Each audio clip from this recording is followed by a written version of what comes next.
Okay, here we are going to take the antiderivative of functions that are more challenging. So we know that the antiderivative of x squared is x cubed over 3, because if we take the derivative of this, we get this.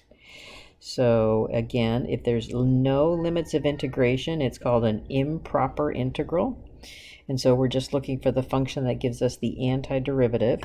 So this will give me antiderivative of secant squared will be tangent of x plus c. All right, and if I want to take the antiderivative of cosecant cotangent, I'm thinking, what is the function that if I take the derivative, it gives me cosecant cotangent? So that would give me negative cosecant of x. And then again, we always have to put the plus c. So the deal is if I take the derivative of this, I get this, right? That's the antiderivative. Okay. So what if I have functions on the inside? So I need to undo chain rule. So here is the deal with u substitution. So here we have this function f on the outside, and g of x is on the inside. So we're always going to let u equal that inside function. And then we're going to go take the derivative of u. So the derivative of u would give me du over dx, which is g prime of x. And then what I do is I multiply by dx to get to here. So du is g prime of x dx. So what that does, this gives me du here. This is f of u, and then I can take the antiderivative of this, and that'll give me capital F of u.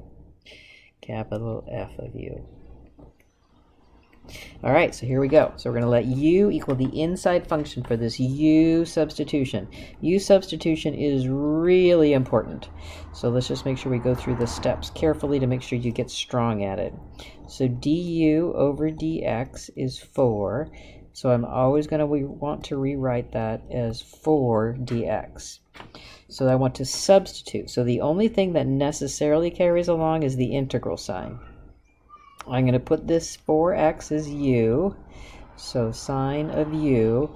Now I need to substitute in for dx. So just like you sub in for a soccer game or sub in for a recipe, I need to sub in for dx. So I'm going to take this equation here and rewrite it as du over 4 is dx.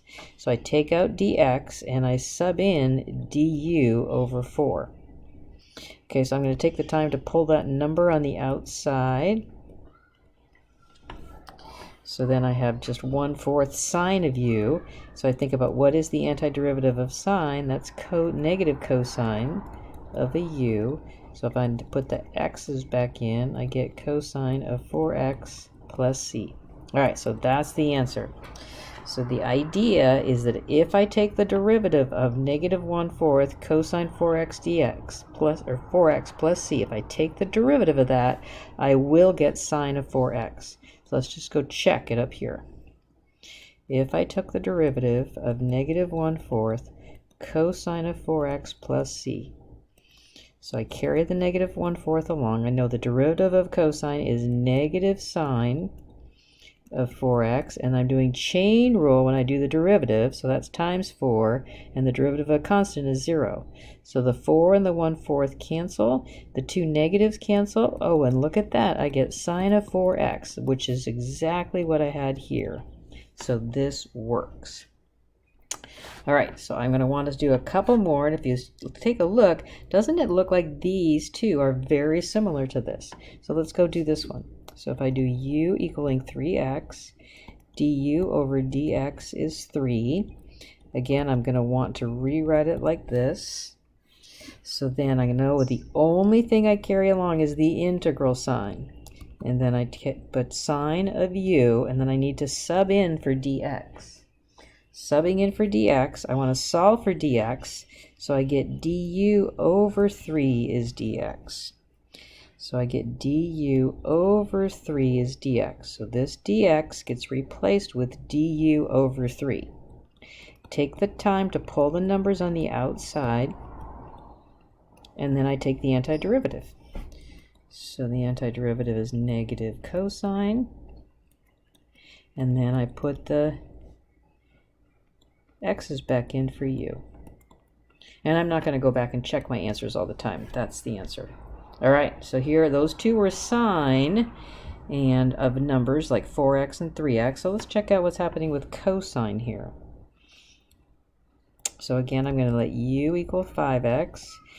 du is 5 dx. So this is an important thing. I'm going to want us to go right from here to here and skip this step here. Not this, but go right to here, right? So then I get cosine, and then I'm going to see I can have cosine of u. dx I want to solve for, right? So du over 5 is dx. So du over 5. I'm going to take the time to pull the number on the outside so I can see what I have on the inside. Oh, integral of cosine. I know that that's sine. And then I put the x's back in.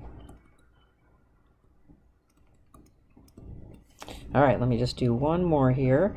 So here I'm going to let u equal the angle x over 2. So be careful with this. Take the time to rewrite it. It's 1/2 times x, right? Just a number times x, just like 5 times x. So when I'm taking the derivative, so let me go back to this kind. Take the derivative of 1/2 x, I get 1/2, right? So du is 1/2 dx. All right, so if I carry the integral sign along, cosine, and put the u in for the angle, so now I need to solve for dx. So here's dx, so I can see that 2 du is equal to dx. So 2 dx. So I get 2 integral of cosine du, take the antiderivative, and then put the x's back in.